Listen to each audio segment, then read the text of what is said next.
నమస్తే, మీరు చూస్తున్నవి మీ ఈటీవీ4U కార్యక్రమాలు.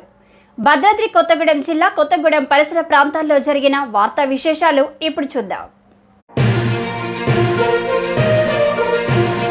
అక్టోబర్ 1, 2024 అంతర్జాతీయ సీనియర్ సిటిజన్స్ డే సందర్భంగా సెప్టెంబర్ 27 శుక్రవారం నాడు ఉదయం జిల్లా మహిళా, శిశు, వికలాంగుల, వృద్ధుల సంక్షేమ శాఖ వారు వరప్రసాద్, నరేష్ ఆధ్వర్యంలో జరిగిన వారోత్సవాలులో భాగంగా కొత్తగూడెం పోస్టాఫీసు సెంటర్ నుండి బస్టాండ్ వరకు Telangana senior citizens association, Vidyanagar మరియు వివిధ ఆర్గనైజేషన్లతో ర్యాలీ నిర్వహించడం జరిగింది.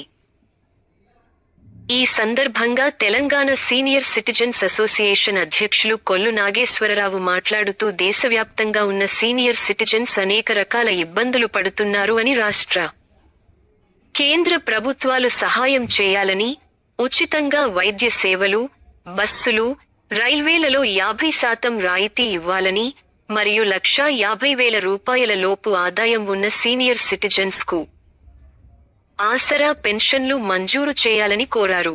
ఈ అసోసియేషన్ సభ్యులు Suresh Kumar, T Pandurangarao, Sivaramakrishna, doctor Battula Krishnaiah, Dharmarao, Maineni Nageswararao, Mohan Lal Kesavarao, Kameswararao, Joseph, Rajendra Prasad, Gurumurthy, Kesavardhan, Nasirullah, Anjananandam, Thota Sammaiah తదితరులు పాల్గొన్నారు.